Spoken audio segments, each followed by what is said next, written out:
Couple other things I want to go over. Everyone is muted right now. We will provide opportunity for question and answer later on this evening. However, as we go through tonight's presentation, please don't hesitate to put your responses or questions in the chat. At the bottom of your screen, there is a button that kind of looks like a talk box and it says chat. If you click that, you'll be able to access the chat. Feel free to type in any questions or comments that you have in that chat box, and we'll make sure to address those at some point over the course of this evening. Later on, when we open it up to question and answer, you can notify us that you have a question by just waving a physical hand, or at the bottom of your screen where it says reactions, you can click that button, and then there's another button that says raise hand. Feel free to use that. We'll make sure we get to as many people as we can. I'm looking and we have well over 75 people on tonight's call. So we'll get to as many people as we can. If we don't get to all the questions, we will make sure that someone from the Lake Bomazeen Association follows up with you. I also want to remind people that this is the first of 3 scheduled virtual town hall forums. We have another one coming up on March 9th and another one on April 8th, and then in hopes of having some in person beyond that point. In the chat right now, I'm going to drop a link to the Lake Bomazeen Association webpage, which outlines those town meetings, as well as the Zoom links for those. Lastly, I just want to say that we're really looking forward to an informative conversation. We hope that this is an opportunity to engage with each other in a respectful and collaborative way. You know, we're all here for the same reason. We all want what's best for Lake Bomazeen.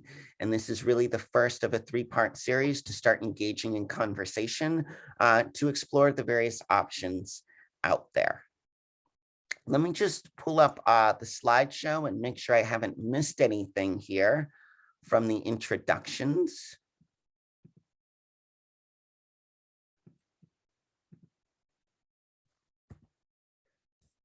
To go over the agenda a little bit, as I said, my name is Sam Drazen, interim LBA board president, providing the introduction.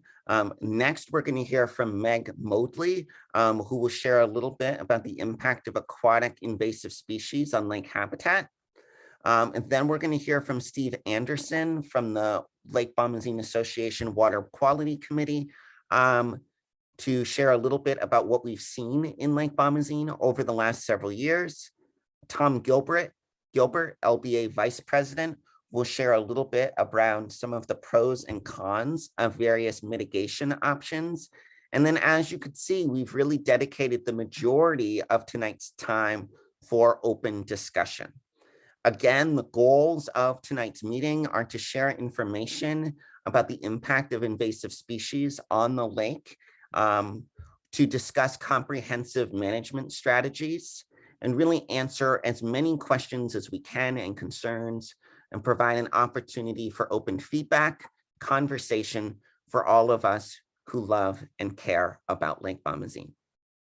So without further ado, I want to introduce our first guest speaker, Meg Modley. Thank you for joining us. Share a little bit about Meg here. As the Aquatic Invasive Species Management Coordinator for the Lake Champlain Basin Program and New England Interstate Water Pollution Control Commission, Meg works to coordinate management efforts to prevent the introduction and spread of aquatic invasive species, which is known as the acronym AIS. She has worked for LCBP since 2003. She has a BA in Environmental Studies and Geology and an MA in Public Administration from University of Vermont. Her work has included the development of a Lake Champlain Basin Aquatic Invasive Species Rapid Response Action Plan, implementing the Lake Champlain Basin Aquatic Nuisance Species Management Plan, supervised the Lake Champlain Boat Launch Steward Program, addressing aquatic invasive species passage in the Champlain Canal. In addition, she's also worked with a variety of regional partners on education and outreach campaigns for AIS. She is a member of the National ANS Task Force, past co-chair of the Northeast Aquatic Nuisance Species Panel, and past president of the Northeast Aquatic Plant Management Society. Meg grew up vacationing on Lake George every summer, has a great love for the outdoors, volunteers as an EMT, and currently lives in Burlington, Vermont with her husband, son, daughter, and puppy. So Meg, thank you so much for being here. We know this is not only after work hours, but also an evening. So we really appreciate you sharing your expertise in aquatic invasive species with this group tonight, who are dedicated and committed to improving the quality of life here on Lake Bomazene. So without further ado, I am going to turn it over to Meg. Can you see my screen and hear me just fine? We can hear you. We cannot see your screen quite yet. Okay, maybe we'll try it again. Oh, you know why? It's probably because mine is shared right now. Okay. You tell me when. All right, give it a try now. Okay.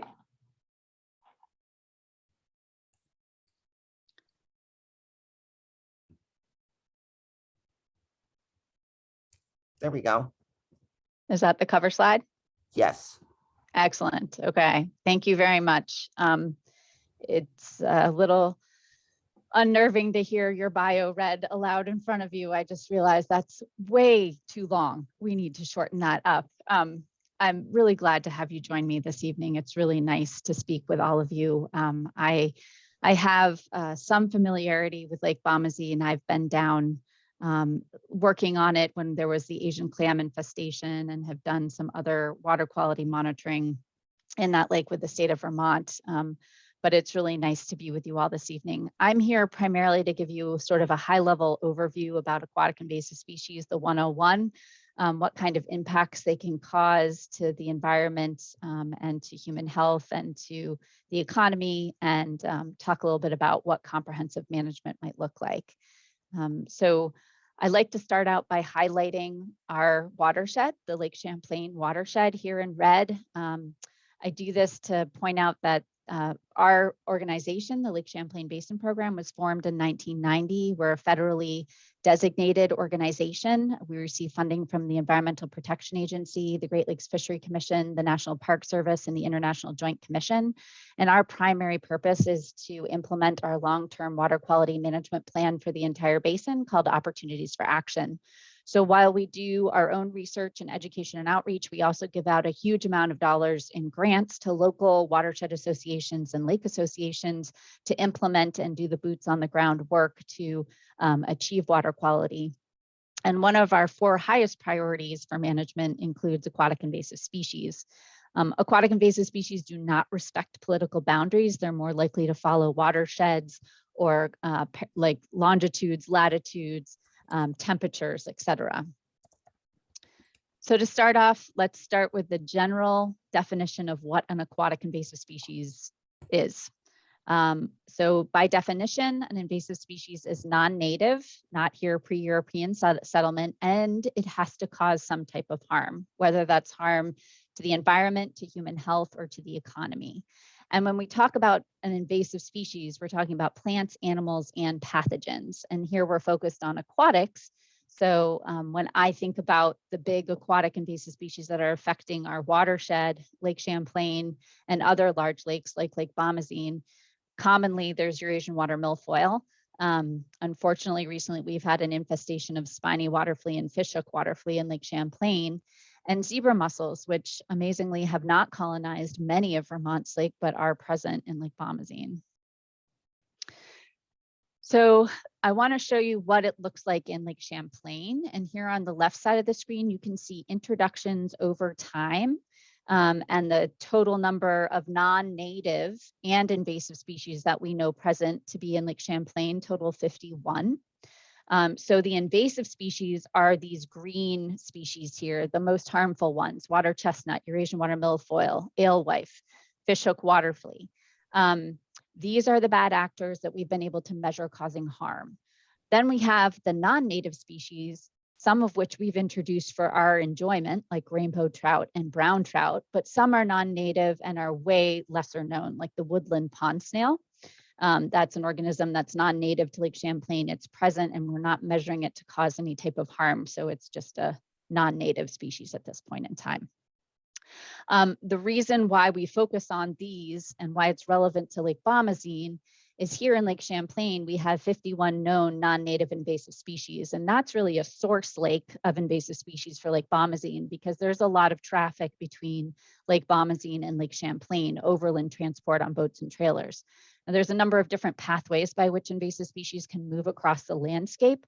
But when we look at Lake Champlain, we know that the greatest number of non-native and invasive species have entered Lake Champlain through the Champlain Canal to our south, which connects us to the Hudson River with 122, the Erie Canal that extends out to the Great Lakes with 187. And then we have the Chambly Canal to our north. So we drain north and downhill into the Richelieu River and the St. Lawrence River, which has 87 invasive species present. So some of these pathways, most of the organisms that cause some harm in North America came in international ballasted water vessels that came into the Great Lakes and dumped their freshwater ballast into the Great Lakes system, and those organisms took hold. Once there, there's a number of different ways they could move to Lake Champlain or to Lake Bomazene. There's sometimes illegal stocking. There's often home gardening with using ornamentals or species that folks don't understand are invasive. And when you have a tropical storm like Irene or Lee, they can be washed into the waterways. There's aquarium dumping, which I like to call the free Nemo phenomenon. A lot of people become very attached to their aquarium species, but they get too big. So they think they'll just release them into a local stream, and what harm could they cause? But the big one we know of are the canalways and overland transport on boats and trailers and other types of recreational equipment. So why are some of the non-native species that arrive here, why are they invasive? And there's a number of reasons why. Often they lack predators and parasites. They are often able to reproduce multiple times and through different mechanisms. And they're generalists. They can take advantage of different types of water quality parameters and different types of habitats, which allows them to grow early in the season. In the case of Eurasian water milfoil, our species of concern here, grow early, grow dense, and stay late and top out in the water surface and block light for photosynthesis for other native aquatic plants. So this is a photo of my son. We're mucking around in Lake Champlain in April, and the first aquatic plants that we see come wash up on the shoreline, Eurasian water milfoil and curly leaf pondweed. So these plants start to grow sometimes even under the ice in Lake Champlain or in Lake Bomazene, for example. So they grow first and they top out, and then they fragment or are disturbed and wash ashore. Later in the season, in August, some of the more common species that we might encounter include Balasinaria or eelgrass, duckweed, coontail, or native Elodea or waterweed. There's a greater diversity of plants later in the season. So, of course, this is my secret Asian clam. That's unfortunately another species present in Lake Bomazene, which is not known to occur yet in Lake Champlain, which is pretty amazing. But you know, if species are allowed to spread, if you're sitting in this boat, you are not maybe having the greatest time. It's difficult to drive a boat through that, to paddle through it, to swim or to fish. So the impacts are wide. There's a lot of research that has tried to measure the impacts of aquatic invasive species. They are the second leading cause of biodiversity loss worldwide, next to habitat destruction. Some of the examples here you can see from Lake Champlain are an alewife die-off. This is a landlocked invasive fish population that's really sensitive to temperature and oxygen change. We have some zebra mussels encrusting and likely going to suffocate this native mussel in Lake Champlain. And then these are spiny water flea that are accumulating on a downrigger of someone who's angling in a lake, and they can be a true nuisance as well as outcompete other types of phytoplankton at the base of the food web. So these little invasive species are extremely good ecosystem engineers. They're able to displace native species, disrupt food webs, impact biodiversity.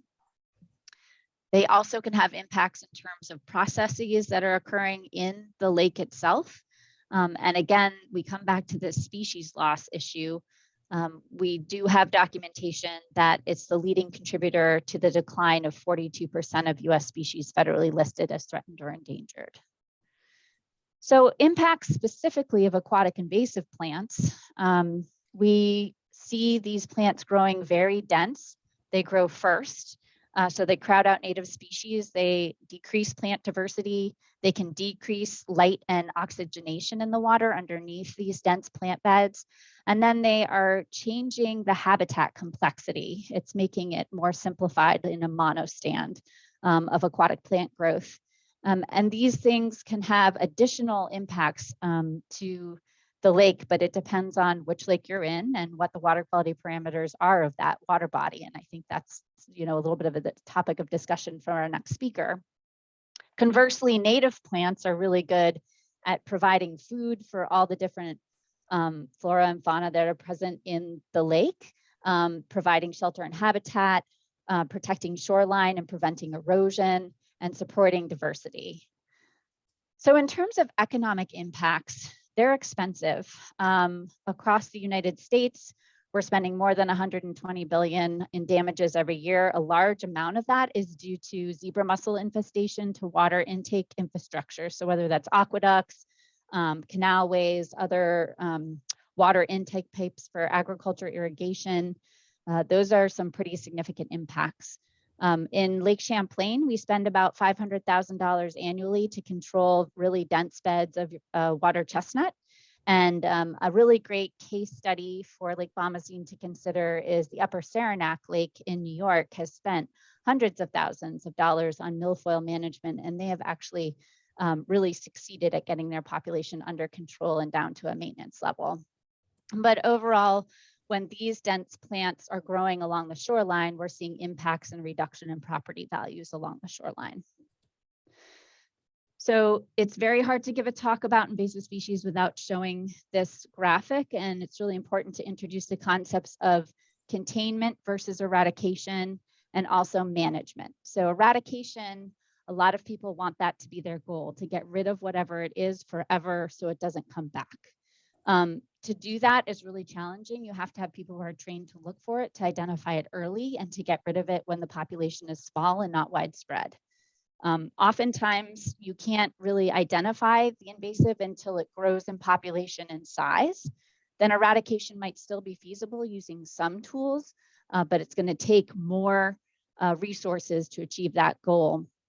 And as a population grows, the likelihood of eradication becomes less likely. You can do long-term management to manage for specific desired goals of a community around a lake, whether that's swimming or boating or what have you.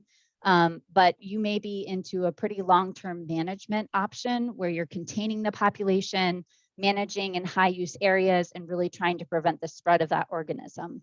But eradication may not be likely anymore at that point. So in terms of the management tools that are out there, this is a really brief and high-level overview. We do have physical and mechanical means to control aquatic plants. Hand pulling often, in the state of Vermont does not require permitting. There are cutting or mechanical harvesting efforts that I know have been present in Lake Bomoseen before. Some places that's an appropriate form of management. It is definitely an annual commitment because it's like mowing the grass. The plants will regrow. It's non-selective, so you're going to be cutting both invasives and any native plants that might be growing.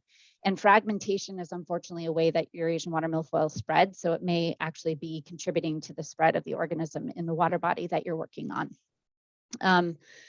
There's other options of dredging, putting in benthic barrier mats, which is like a really thick pond liner that you put down on the bottom of the lake. It usually requires rebar and sandbags and divers to make sure that it stays down. It's going to kill everything that's underneath it. It absolutely needs a permit. There are chemical means. There are some pretty targeted chemicals that exist herbicides and pesticides that are targeted for either fish or plants. So those are another option. There are biological controls. Biological controls often take greater than a decade to be approved by USDA and APHIS. This is where we're looking at pests or pathogens that may impact a population, but they have to be studied for many, many years in quarantine to ensure that they're not the source or the vector for an introduction of another pathogen or pest. Cultural is huge. We have a lot of regulations. We have rules that really help with bait fish transfer. We have bait fish laws and regulations. We have overland transport laws and regulations about moving things on your boat and trailer. We have quarantines and emergency rules that the state agencies can use if there's something that needs to be addressed. But education is a big piece of this. So watercraft inspection and decontamination programs to ensure that folks are not reintroducing or spreading a species further than its current infestation are pretty important. Reclamation and drawdown used to be on the list. It was mostly in the New York portion of the basin and in other areas recommended that it really disturbs the shoreline, and the seed bank after drawdown can remain viable for a number of years. So unless the sediments in which the seeds are overwintering is fully frozen down a few inches of thickness in the sediment, it may not be a super effective method. And then of course there's do nothing. That is a management alternative. That's something that people do. So I just want to reemphasize that prevention and education and early detection are really important parts of a comprehensive management approach, especially when you're dealing with zebra mussels and Asian clam, as well as Eurasian water milfoil and Lake Bomazene. So these are just 2 slides about Eurasian water milfoil, and then I'll wrap up. But Eurasian water milfoil, or Myriophyllum spicatum, as we refer to it, is a submersed perennial species. It's native to Eurasia. It was confirmed in the state of Vermont in 1962, and it's in a number of different water bodies in the state, as well as across the Northeast. It is considered probably the most aggressive and invasive aquatic plant that's present in New England right now, with the exception that Hydrilla verticulata has been discovered in a few water bodies, but not in the state of Vermont. So you guys know this plant, it tops out, it grows in really dense stands. If you're trying to identify it, you're looking at the space between these whorls. This is called the internodal space, is longer there than what you might find on native milfoils or other types of plant species. And then if you look at this individual whorl here, there's 4 leaflets on the whorl, and the number of little leaflets that come off of it are usually greater than 12. So you need a trained eye to get into the water, because there are native milfoils present in the state of Vermont as well. But this is usually the most dense growing plants in the littoral zone, which is usually about up to 30 feet it can grow, and it grows again in very, very dense stands. So the education and outreach component is really important. Not only are milfoil stands really influenced by what we call disturbance events. So if there's a lot of active management or movement of sediment, that can impact and cause a beneficial place for Eurasian water milfoil to grow. But if we're feeding the plant a lot of nutrients, if there's a lot of watershed runoff, that can really feed these dense beds of Eurasian water milfoil. And having data from education and outreach programs to better understand where watercraft are coming to and from is really critical, because while you're working on Eurasian water milfoil and you don't want it to spread somewhere else, you also don't want another harmful aquatic invasive to come in and cause more challenges for management. This is a summary of the last body of water visited previously to coming to Lake Champlain from our boat launch steward program. And you can see that we frequently get boats from the St. Lawrence, from the Hudson, from the Connecticut River, from the Atlantic Ocean. So we're investing in high pressure hot water decontamination units to be able to decontaminate high risk watercraft. Those are not very many in number, actually, because those that were last in your water body are unlikely to be moving or bringing anything else in. But if it's coming from somewhere else or going to somewhere else, that's something that you want to take a closer look at. So I think I'm definitely at or over my 10 minutes. So thank you, and I'll stick around for questions. Hey, Meg, thank you so much for that. There was one question in the chat from Anne that I think might be worth you answering right now while you're kind of going through the science of milfoil. So Anne asked, why are there some places that the milfoil hasn't grown at all? Is it that it doesn't like some of the lake bottom texture, or is it that it just hasn't arrived there yet? So maybe just speak a little bit about kind of maybe why milfoil grows in some places and not others. Yeah, and so I don't know exactly, what part of the lake you're talking about, but if there's a rocky substrate or very sandy substrate, that's a substrate that your Asian water milfoil does not prefer. So it likes more softer sediments where there's already some aquatic vegetation growing. That's going to be a preferred habitat for your Asian water milfoil, and it will grow really up, if the water clarity is good, as deep as 30 feet. But it really defines what we call the littoral area, the shallow area around a lake. You'll see if it's there and it's growing. It is rare that some fish like to peck at it but won't eat it in any really serious amount. It could be that there's such a well-established bed of native plant seeds in one particular location that it just hasn't infiltrated that area yet. We have certain bays in Lake Champlain that will see certain years of intensive growth, and then years where we see less growth, and that could be driven by water temperature, by runoff amount, by nutrient availability in the water column. There's a number of different factors we have to look at, but again, if it's rock or sandy substrate, that's less likely of a place that it would grow. Great, thanks, Meg. So next on the agenda tonight, we're going to switch over to a brief presentation by Steve Anderson, who's going to take us through a little bit more specifically around the impact and role of invasive species in Lake Bomazene.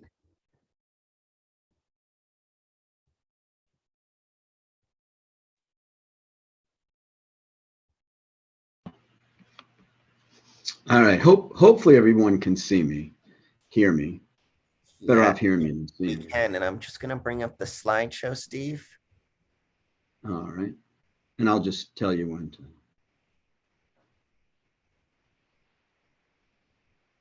So while he's setting that up, I'll just introduce myself a little bit. Again, my name's Steve Anderson. I've been on the lake for about 20 years. We spend a lot of time there. It's not my primary residence. And my wife and I have raised our 3 kids there, and we spend time in the winter, the summer, really all year round. Sam, this thing is recording what I say. It's kind of weird. So brief comment on who we are and what we're doing. The Lake Bomazene Association is it's a community group. Anybody is welcome to join.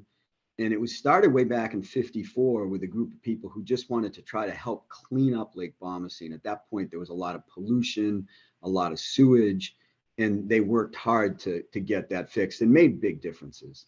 More recently, they're involved in a lot of different things, but more recently, one of the biggest battles they've had is with milfoil.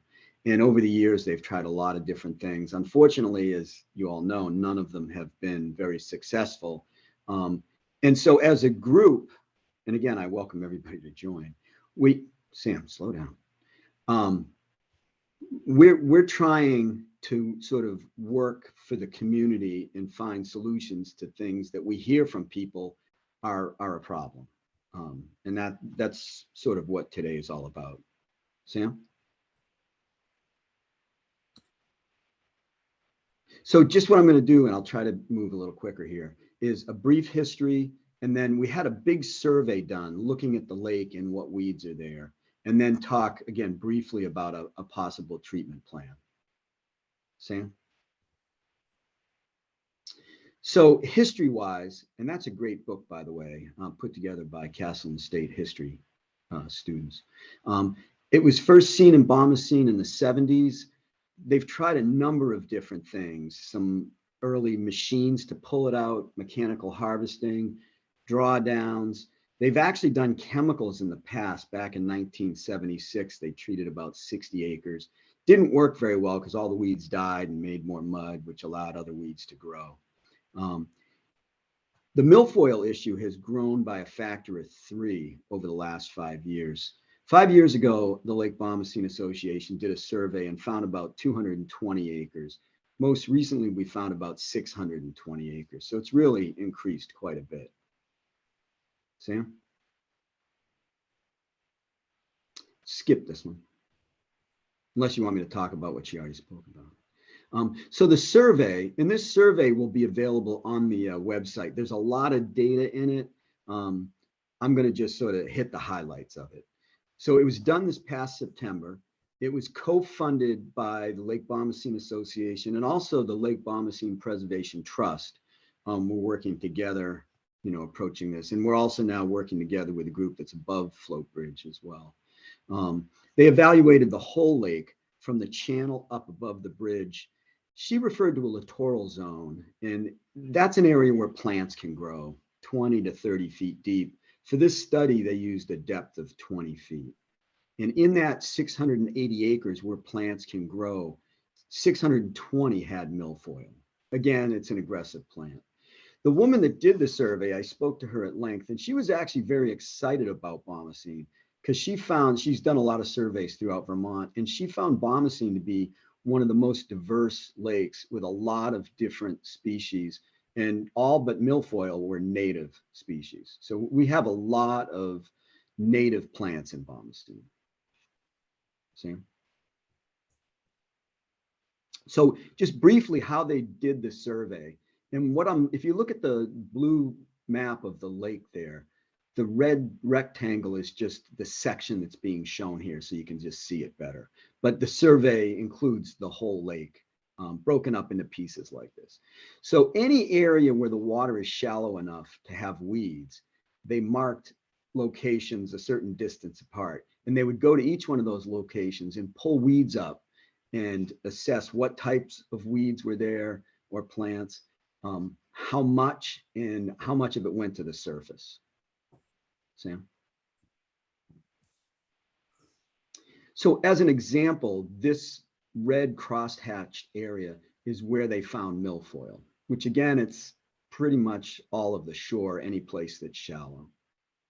And in this survey, again, they found 620 acres, whereas before it was 220. Again, as part of the data, in these areas that have milfoil, they actually have measured whether it's, sparse, moderate, dense, and you can see the different areas that they measured and how much milfoil was there. Sam? And they also, as I mentioned, have maps showing how much of it's on the surface. The red dots, those areas had 100% of the surface covered.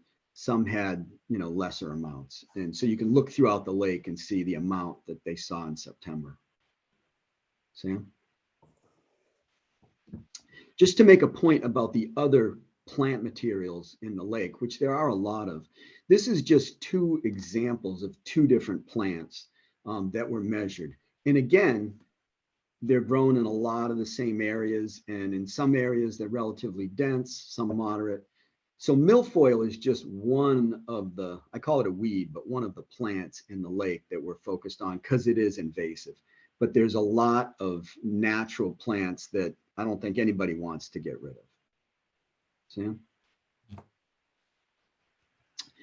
So we've looked at different processes, and again, the different things have been used on the lake for years.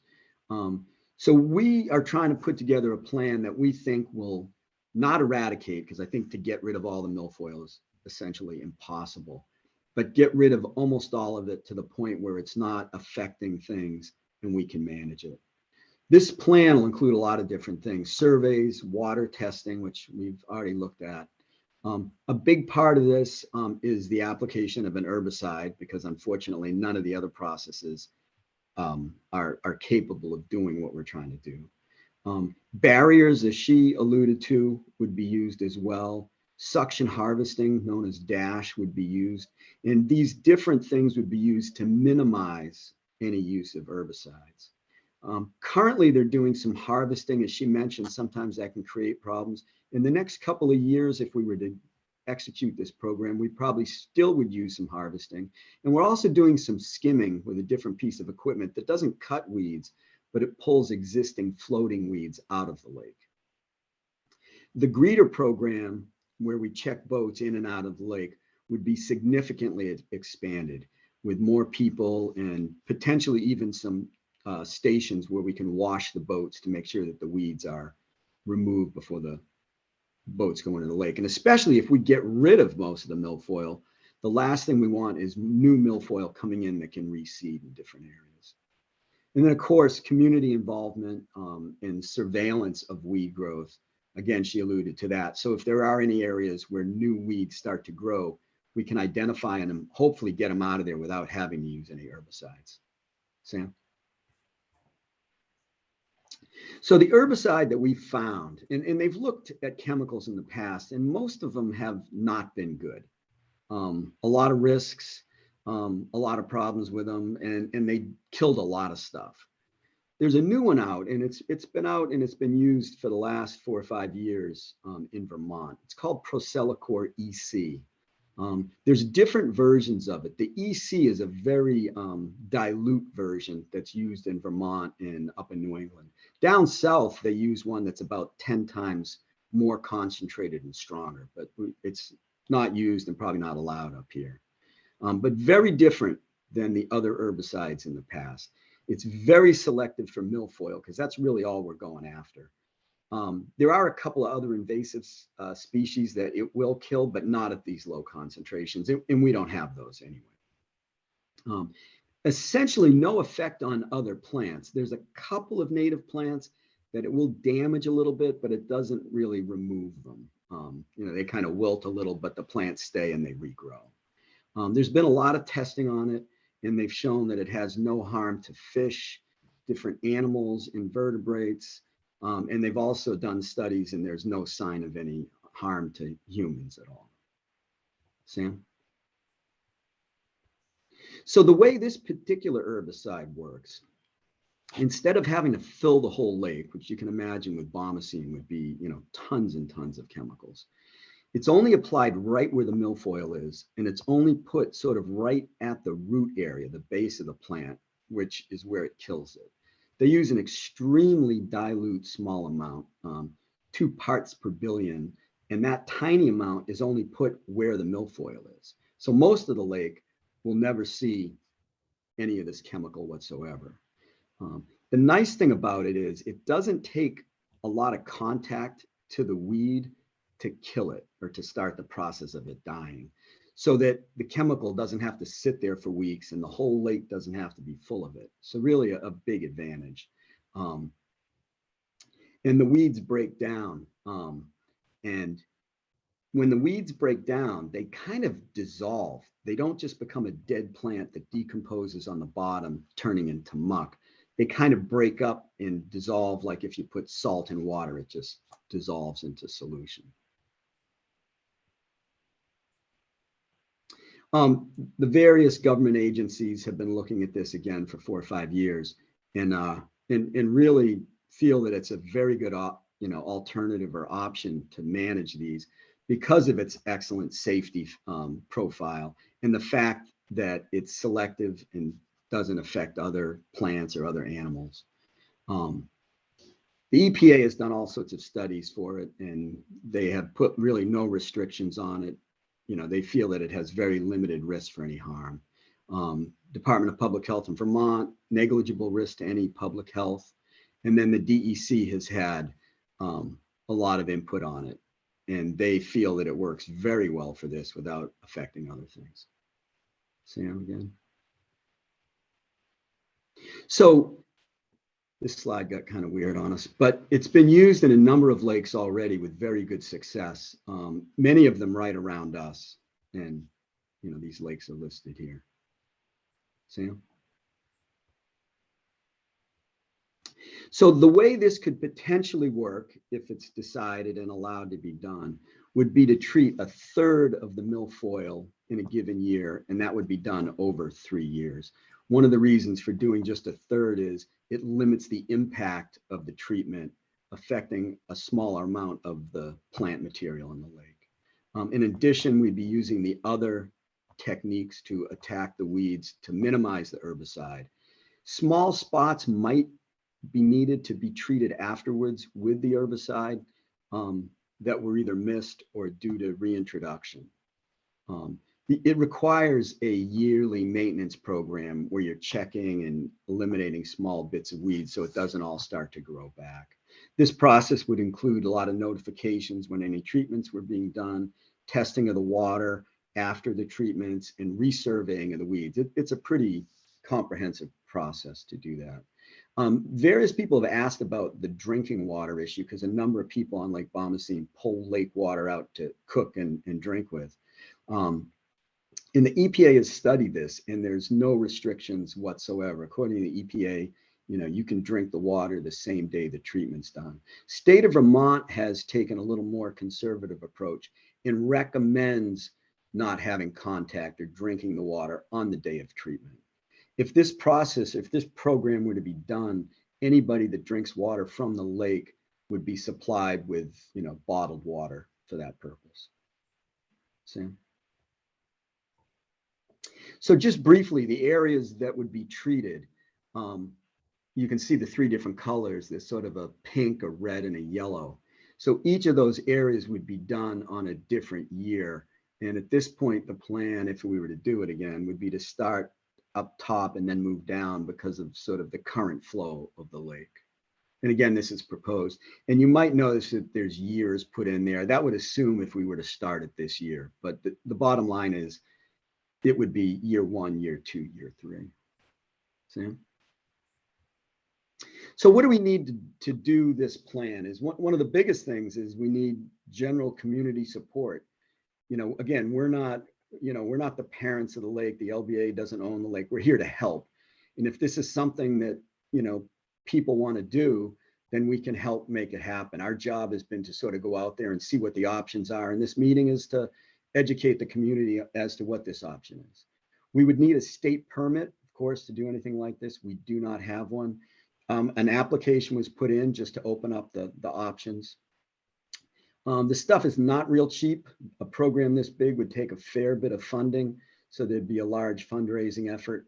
And then, of course, we'd need assistance in doing all this from volunteers from the community. Sam? And that's it. I appreciate you guys listening, and I'm only 50 seconds over my time. Thank you so much, Steve, for that presentation. Really appreciate all the effort that you and other members of the Lake Bomoseen Association Water Quality Committee have put into looking at all the various options and really kind of planning out what might be something that down the road we can consider doing upon community support.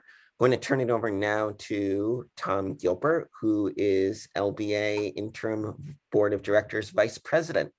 Tom. Thanks, Sam. So again, welcome everybody. I'm glad you could, I see there's a lot of activity in the chat, and I'm really pleased to see the level of engagement.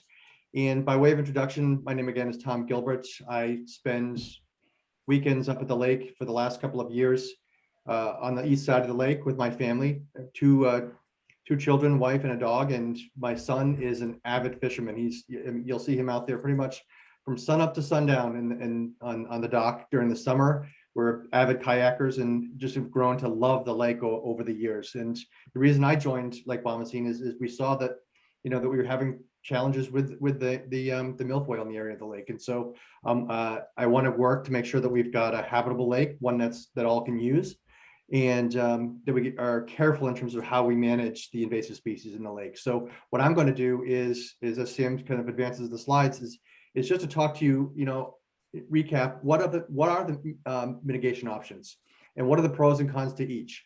And so Sam, if you go to the next slide, it's a build, Sam, so you're gonna have fun with this one. Is what we know is that a number of methods have been used and tried to mitigate or eradicate Eurasian milfoil. However, there isn't a silver bullet that's been found. all have trade-offs. They have some benefits and some risks. And I just want to work to, to recap some of those based on the studies that are out there. The first is, the benthic barriers and the mats. And by way of, experience, we've used those. I know Steve's used those. Listen, the pros are they're portable. They're inexpensive, for small areas. They're effective at blocking out the sunlight in those small areas, and they do control the weeds in small areas.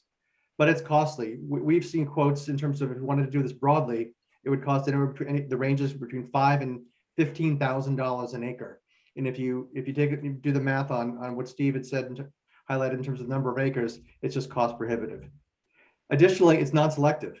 You put a mat out over that wipes out everything that's underneath there, and that is not something that we'd want to do, kind of in a broad spectrum. Next is the diver assisted harvesting. I've also used this, worked with Luca to get some permits to use to manage that. It is more selective, doesn't block out the sun. It does not involve herbicides, and it is effective in terms of controlling weeds in small areas for a time being. It is also costly. Again, the cost estimate there between 10 and 15,000 to clear, again, 1 acre.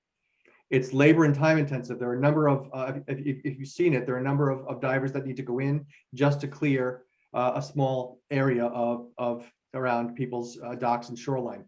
Additionally, this is something that would have to be done time and time again. So if you multiply the 10,000 by 600 acres, or even 300 acres, let's say 300 acres, it's still, $3 million a year on an ongoing basis, which is really cost prohibitive.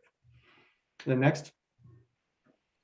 And then the next one is harvesting. And in terms of harvesting, we have been doing a large amount of harvesting over the years. And we know that it is able to cover large areas, doesn't involve herbicides, limited harm to, the aquatic species. But the con is it does not remove the milfoil. As Meg had mentioned, is that it just is effectively a lawn cutter. And it's unable to get in and around and under the docks, which is where a lot of the milfoil resides. And additionally, the fragmenting is when the weeds are cut, there is inevitably some sort of fragmenting, which actually contributes and perpetuates the expansion. So while we are doing some benefit by cutting it, it actually is also been shown to be harmful in many ways as well. Next slide. You can build it. And then the herbicides, which is the Percellacor EC that Steve had mentioned. Again, it is approved by the DEC for use, and it's shown to be, and according to the DEC and the EPA, it has been not shown to be harmful to humans or invertebrates. The milfoil dissolves and breaks apart, and this was shown. If you take a look at the Percellacor website, it is in their packaging in terms of how this works. It has also been shown to be highly effective in reducing milfoil. And it also has been shown to have limited impact on non-target species. We have data from many of the lakes that have been administered this herbicide over the last couple of years, and what it has shown is that it really knocks out the milfoil with limited impact to the surrounding species. The cons, listen, we're going to be honest and transparent about that. That's one of the things we're committed to you. It is a new herbicide, and so there isn't long-term human data. The data that we've had so far shows that it hasn't had an effect, but we haven't gone out, it hasn't been explored for 20, 25 years. As Steve had mentioned, it must be used in limited quantities, and it may require long-term treatment. And what we mean by long-term treatment is that the goal would be to use it in different parts of the lake over 3 years, and then you need to spot treat it depending on how well we manage the milfoil over time. And as Steve had mentioned, it is also costly. It's not as costly as the other options, but it is still expensive to do. Next.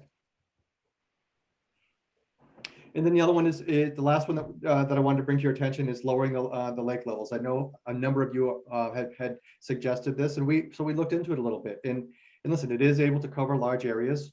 It has been shown to have some reduction along the shoreline areas, and it's not overly, terribly costly. But as Meg had mentioned, the effectiveness, it may be limited based on our ability to freeze out the seeds.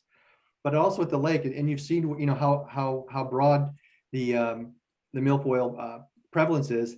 It would require a significant drop in the lake to really have an impact. And it's really would be able to address many of these areas are away from shore. So while we could do a lot of the dropping at the lake, but year after year, we'd have to come back and, you know, and do some other things to manage it. It's also non-selective. It's also would impact anything that's in and around the shore area. It also, we've seen from studies that it could result in large algae blooms due to the changes in oxygen levels. And it's also been shown in some instances from studies to be potentially harmful to fish populations. So with that I've got one more slide here, then we can open it up for discussion, is the Greeters program. And one of the things that we want to invest in, and we've looked to invest in heavily is, can you just click that up here, is to help prevent continued infestation. And there are lots of pros to this. This slide got kind of chunked up here.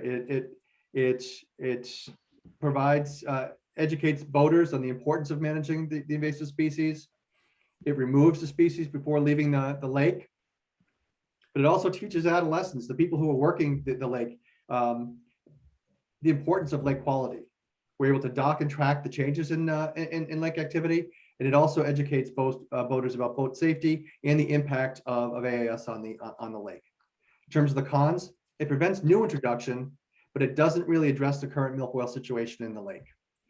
And the other one, that we're limited by the availability of greeters. And what we've seen in years past is, while we had some money, is that we weren't able to have the greeters there on a consistent basis all the time. And so it limits the ability and effectiveness. And currently we don't have cleaning stations at the lake. And that's something that we're looking as part of our overall mitigation strategy, is to build up this program so that we can kind of reduce the sources of milfoil, then reduce our reliance on other means of controlling the milfoil over time. So with that, I thank you for your time in the presentation. And what I'll do now is open it up for discussion. Thanks so much, Tom. Really appreciate all your work there. I noticed that there's lots and lots of questions in the chat. And so I think for equity purposes, let's start with a few questions in the chat, and then we'll open it up to other questions. But if you do have a burning question that you'd like to say live, you know, feel free to, again, raise your virtual hand at the bottom of your screen. There is a button that says reactions. If you click that button, then you'll see another pop-up that will say raise hand. So let me just go up here real quick, and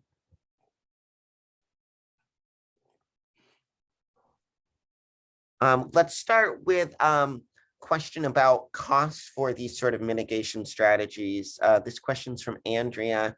Andrea asked, if the state owns the lake, why wouldn't they essentially pay for the treatment? Why are we as a lake association talking about fundraising for it? And also Laura asked about applying for state grants to help pay for it. So I don't know who wants to take that. Steve, do you want to take that question? No, so good questions. And I should have mentioned a rough thing on cost. The overall program to get us through the first 3 years with all the different aspects would probably be upwards of $750,000, which sounds like a ton of money, but when you start breaking it down, it's doable. We have been working very hard looking at options to get funding from towns, from the state, even from the federal government. We have gotten some very small grants, but things in the range of $20,000 to $40,000 a year. But we are looking at trying to get some other things. The state so far does not allocate a lot of money for this type of work. Right now, they budget about $450,000, and that's for, it's a lot of lakes. That's for all the lakes in the state, and there's a ton of them. So a lot of the funding would most likely have to come from local community support. But once we get it under control, we could then move forward with a maintenance program that might only be upwards of $80,000 a year, which, you know, you look at an organization like the LBA, if a lot of people are members, it's pretty easy to to generate that if a lot of people are interested. And another question, Steve, from Jody White. Jody, thanks for your question. Question is, when would you expect a state permit to be granted? The permit, the application was put in. It often can take at least 3 months, maybe longer. One of the components of getting a permit, well, all the different scientists and the people there have to review it and look at it. They've seen a number of them already from previous lakes. But the other thing they have to do is have public discussion, somewhat like this meeting, and they will probably be scheduling a meeting. It wouldn't be an informative one like us. It would be an official state meeting to, hear from people and what their concerns or thoughts are. So my guess would be 3 to 6 months if it were to be granted. Great, thanks, Steve. I'm going to go to some live questions now, and then I'll pop back in the chat as well. We'll do our best again to answer everybody's question. If we don't get to everybody's questions, we will do our best to follow up with you. And I will also make sure that the Lake Bomazene Association email address goes into the chat. Let's start with George. George, I'm going to unmute you and you can ask your question.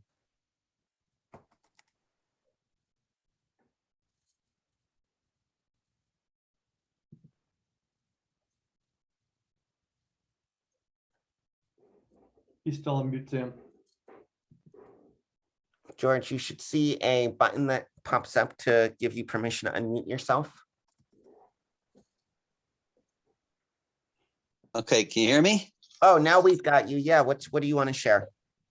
Well, I've been in, my family's owned a house up there since '95, and I've been water skiing and fishing and swimming in that lake for a long time. And I know I've been on that water probably more than anybody. And I really don't see the big problem with the amount of milfoil on that lake. It's never been a problem with us. So I don't know what, and it seems to me that most of the issue is the property values, and that these people that own houses at the north end of the lake in shallow water expect there to be no weeds around their front of their house.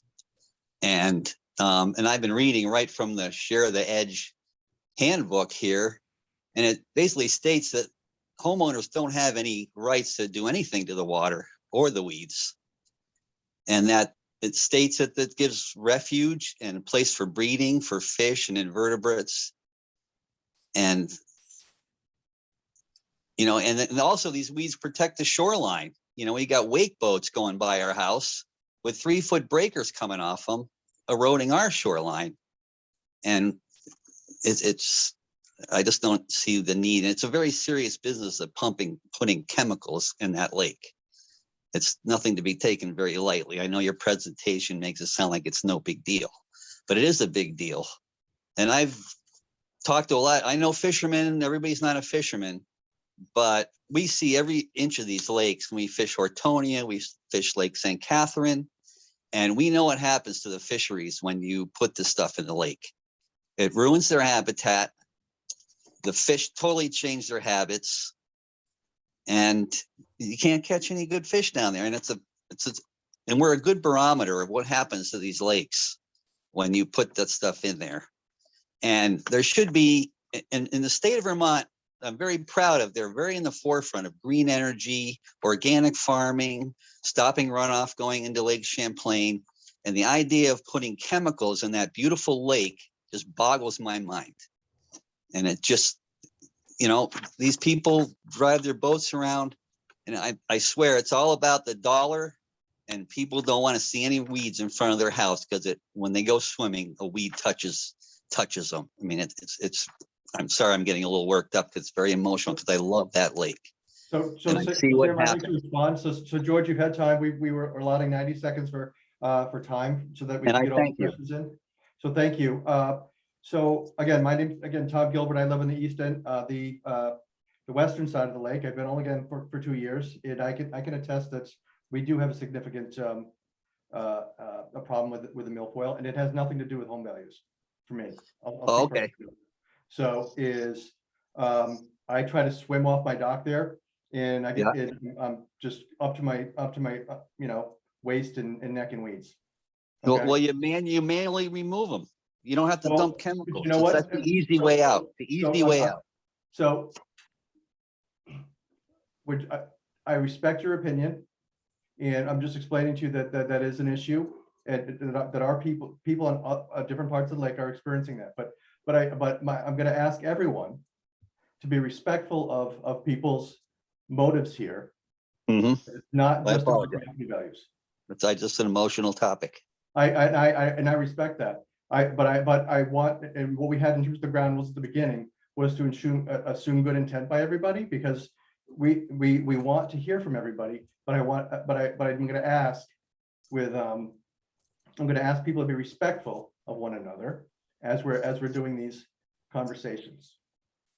Got it. Okay, so thank you. But I wonder, when I send my grandbabies in to swim in that water, when was the last treatment and which did it flow? And my grandbabies are swimming in that stuff. Listen, George, I don't disagree. Is what we've seen to date is there's been no, I mean, again, it's been a limited sample size right now, but the EPA, the DEC, and others have Yeah. said to date that there's been no impact. They've seen no impact on invertebrates or fish. Yeah. And if you believe the EPA's record on testing chemicals that turn out to be dangerous down the road. All right. And there should be a statewide referendum on putting chemicals in our lakes before we go any further poisoning our lakes. Thank you. And I'm done. And I'm done. Thanks. Thank you, George, for sharing your thoughts. Meg Motley, are you still on the call?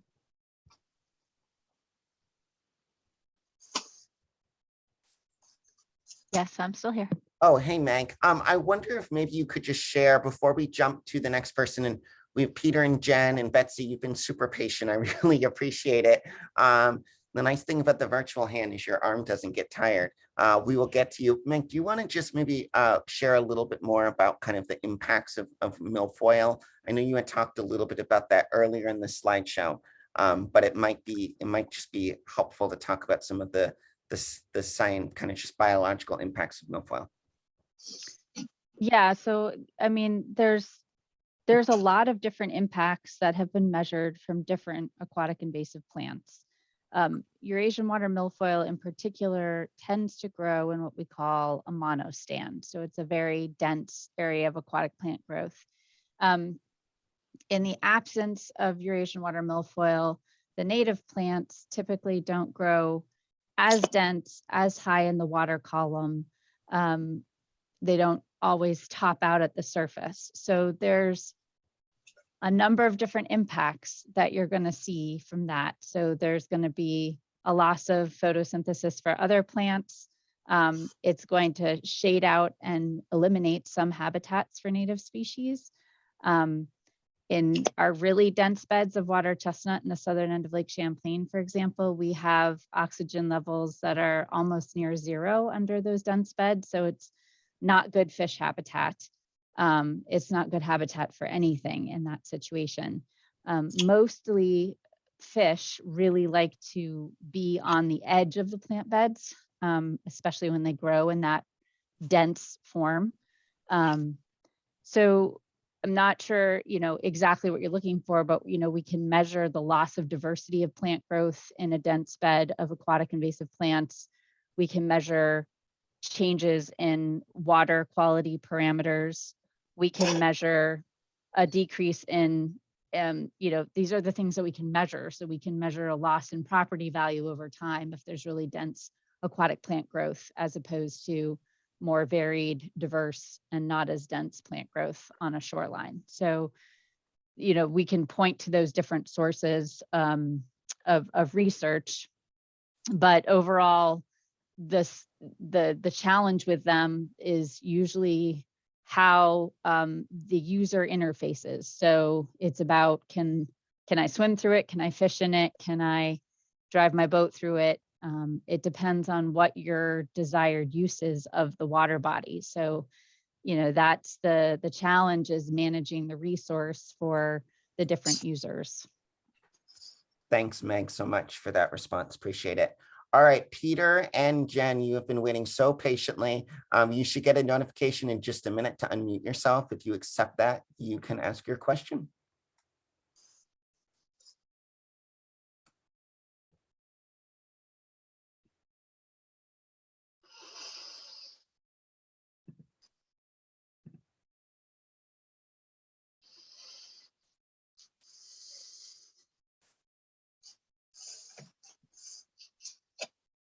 I don't know where you went. All right, well, we find them. Betsy, let's jump to you.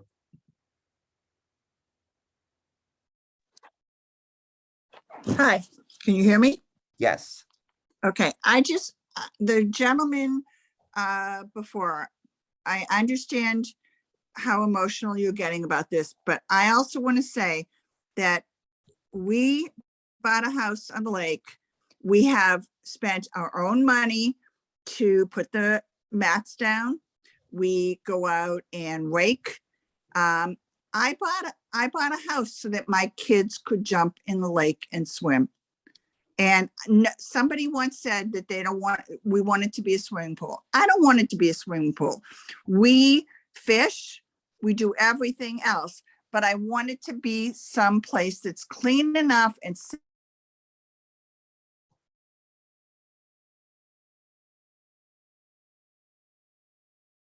Betsy, I think we lost you there.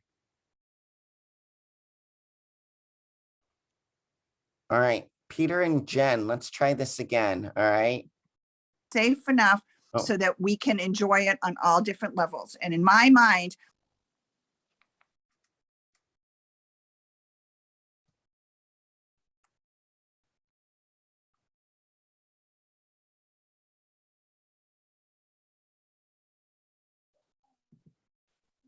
Thanks, Betsy. I think we got the gist. Your audio was going a little bit in and out. Peter and Jen, Sam, can you hear us now? you're on. Okay, great. Don't know if I was cut off before. So I have, we're new. We're down in Point of Pines, last couple of years to Bombazine. Wonderful community, wonderful lake. But I have a lifetime's experience being on lakes in the region. So I have some questions, concerns, and a little perspective to share. My question would be, first and foremost, is there a time of the season that is normally when you would apply this herbicide, and if so, when? I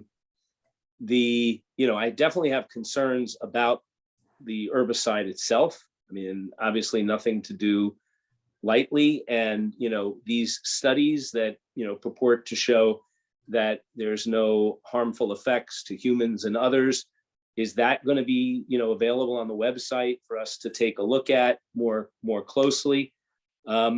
But the perspective I want to share is I've lived on lakes that have become truly infested with the milfoil, and because people didn't do enough soon enough, or earlier there weren't solutions that really could make a difference.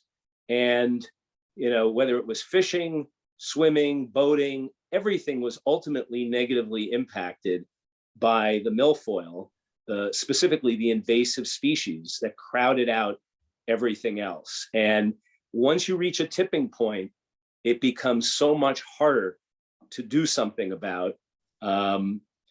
So I don't have a strong opinion one way or the other yet. I appreciate the opportunity to learn more about it, but I'm really glad that you're taking a serious look and giving us choices. Thank you. Thank you. And I'll just reiterate, I think Steve Anderson has a couple answers. Reiterate that really the purpose of this call is simply that information exploration. We're not trying to create sides here of people want this or people want that. It's just an opportunity to talk and explore the various options out there. Steve Anderson, do you have a couple responses to Peter there? Well, Peter, I appreciate the questions and the input. We will be having the different studies that have been done, and there's a number of them. Of course, I wish there were more and more, extensive. And we will have that information up on the website. We're going to have to organize it so it's easy to find them. And this, I totally agree with you. And George made the same point. This isn't like just an easy, okay, let's go do it. You have to take this very seriously. We've done a fair bit of homework looking at it, learning as much as we can. But we have to take this approach seriously. And that's one of the reasons that we're getting everybody together to look at it. And again, approach it carefully. I don't know if there was another question that you had.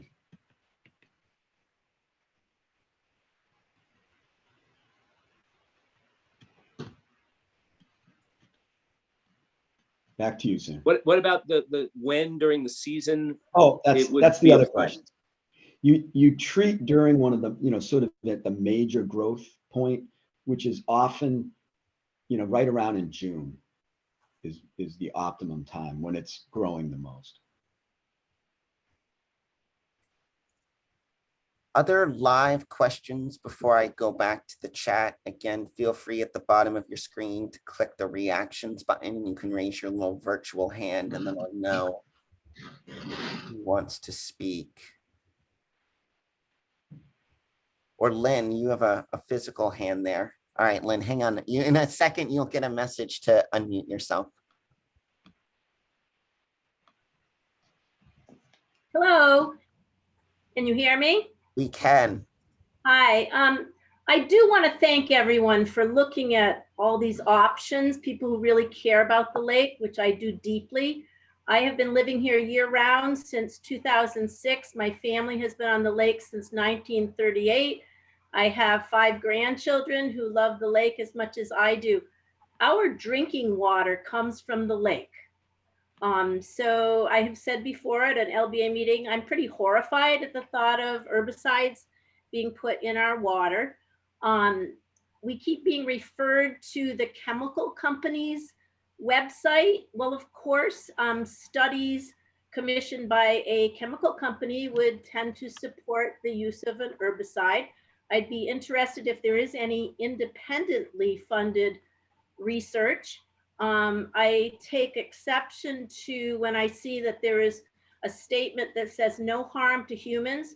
Well, there's no proof that there's harm, but there's also no proof that it would be safe to consume and or swim in long-term over years and decades in water treated by Procella. No, it's an excellent point, and you raised the same good point at the meeting, I recall. Let me see if I can get you some specific information. Maybe if you could send a note so I have your direct contact info about neutral studies that were done, because again, you can't trust the person making money off it. I couldn't agree more with that. And there have been a number of them, and we'll get you that information. One of the keys with this particular product is that you use very little of it. So the amount that's there is very small, and it breaks down very quickly. It breaks down via sunlight and also sort of an aerobic metabolism that breaks it down into several things that are, also not toxic. And so that's part of where the confidence with the EPA and other departments of public health are coming from. But let me see if I can get you more hard data on that. Thank you. Thank you, Lynn, for your question.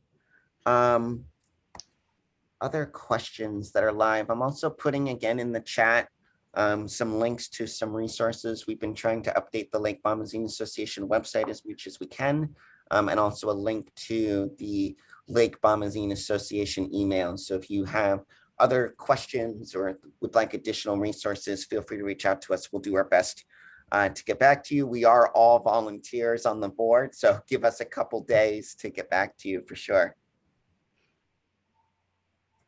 Other questions from folks?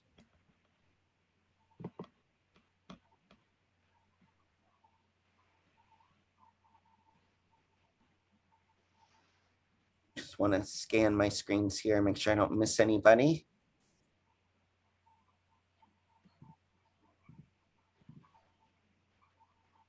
Oh, Gary. Yes, 2 hand waves. Sorry, I didn't see you there. I was on the other screen. All right. In a minute, you should get a message to unmute yourself. Can you hear me? We can. Well, I'm a fishing guide in Vermont and I have been for over 40 years. And I've watched the degradation of the fishing in all the lakes that have had herbicides applied. And I've watched my customer base dwindle to almost zero because all we have left is Lake Bombazine and Lake Champlain. most of the other lakes in the state that have been herbicided have turned into kind of void, empty holes, and they show very little signs of life. It's almost like they've been nuked.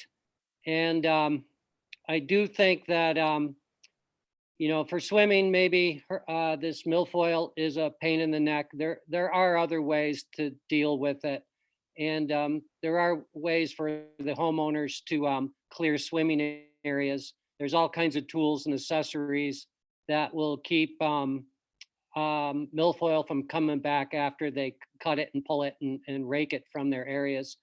But the application of this chemical has proven to me, in the length of time that I've been on every water in the state and in Quebec and all the way to Florida, anything that's been herbicided is basically being killed. And even the native plants that are left over after a herbicide application are so weakened that the root systems and stuff easily pull out of the lake bottom if you snag them. Even the stout lily pads pull right out of the bottom after a herbicide, and you reel them in and pull them off your line. And it isn't a pretty picture. I don't care what anybody's thinking, putting these chemicals in.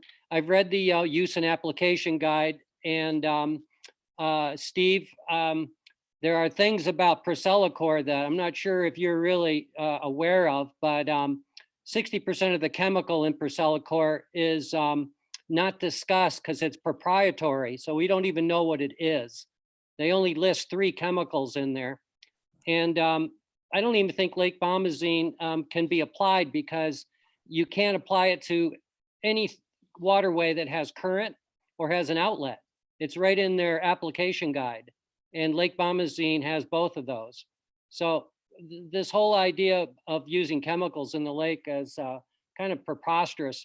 And as far as what it does to humans, all the reading that I've done and all the studying, all I've seen is that it doesn't cause cancer in rats. And that's it. That's all I've read. So the rats are happy, but I'm not sure how the humans are going to do after swimming in it for a few years.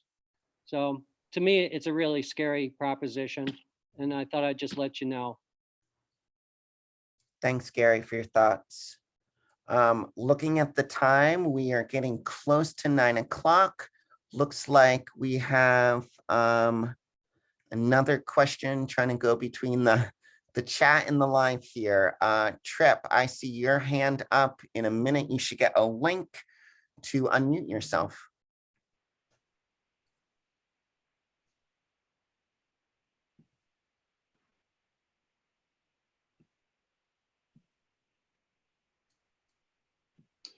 Well, while they're getting online, let me just comment to some of the chat questions about aeration. That has been looked at, and there's been an attempt to get permits, but the state so far has not allowed that to happen. There is some data that aeration can reduce the muck. Okay. And we'll continue to look at that. But I got you on. so far, we haven't had the option. Okay. All right. Wait a minute. We can hear you now, Trip. All right. If you can hear me, I'll speak. Yes, Can you're you hear? good. I'm on there? Okay. Yes. There are 2 publications put out by CPRO. CPRO is the manufacturer of the Procelacor.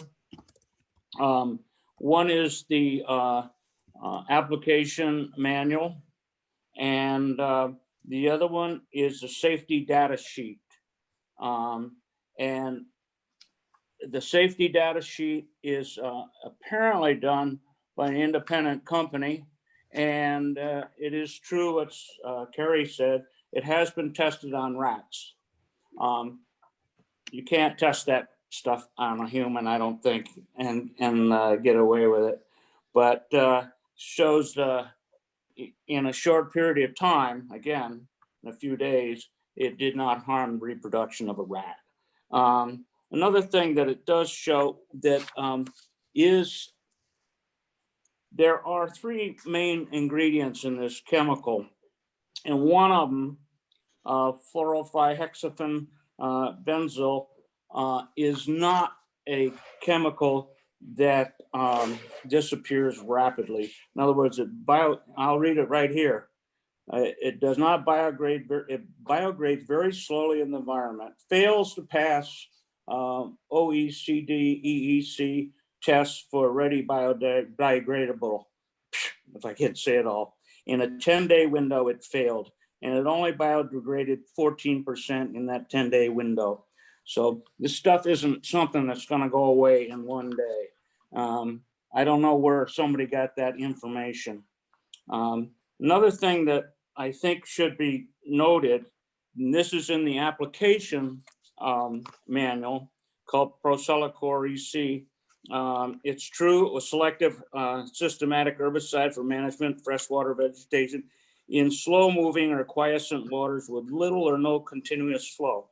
We have a flow that goes into the Poultney River, first in the Castleton River and then into the Poultney.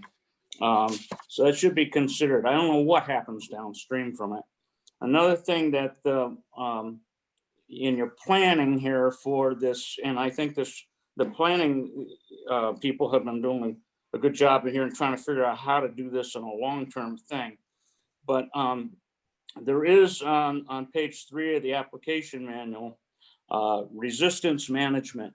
And if you apply this product or any product that's identical, you're going to get a plant that will develop biotypes that are resistant.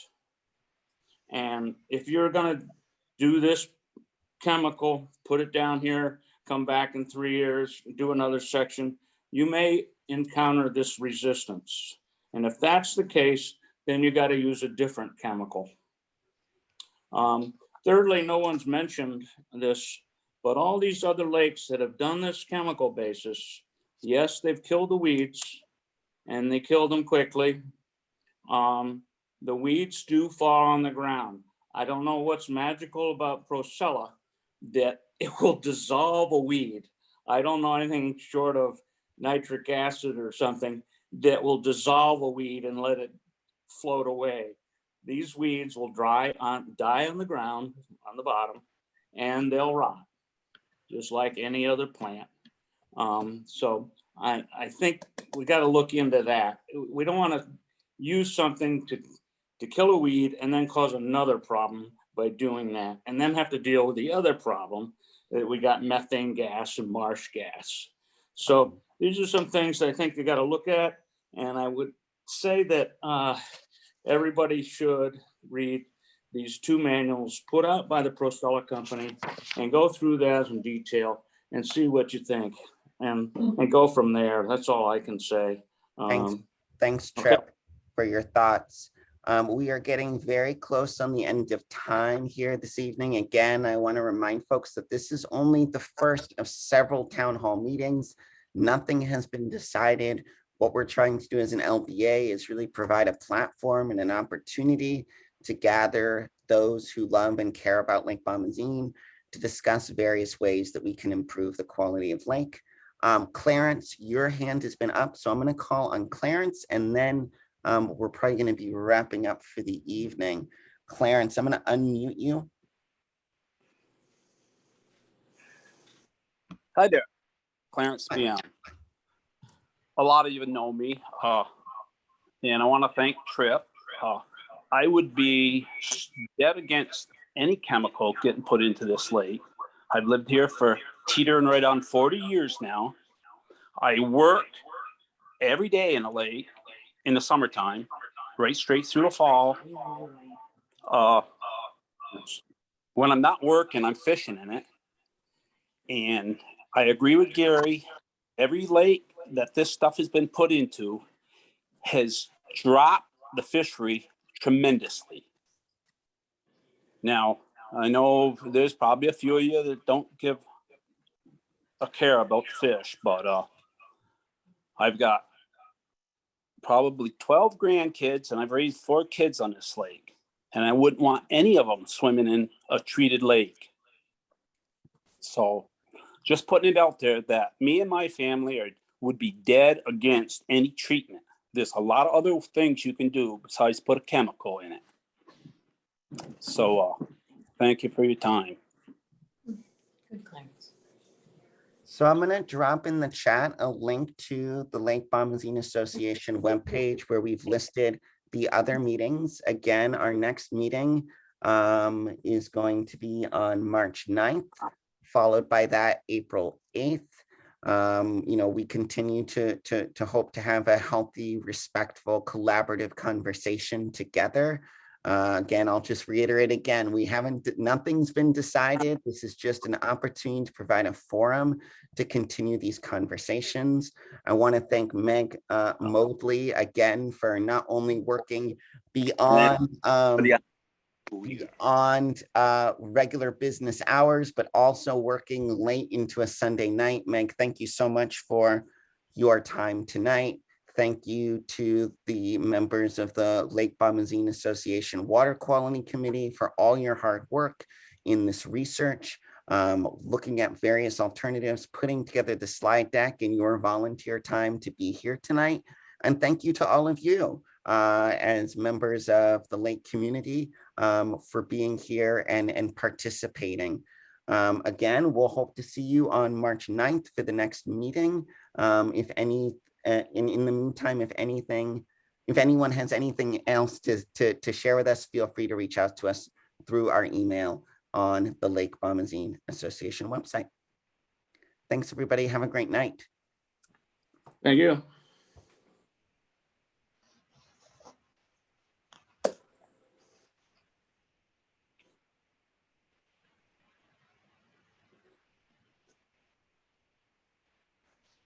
I'm glad I got you on.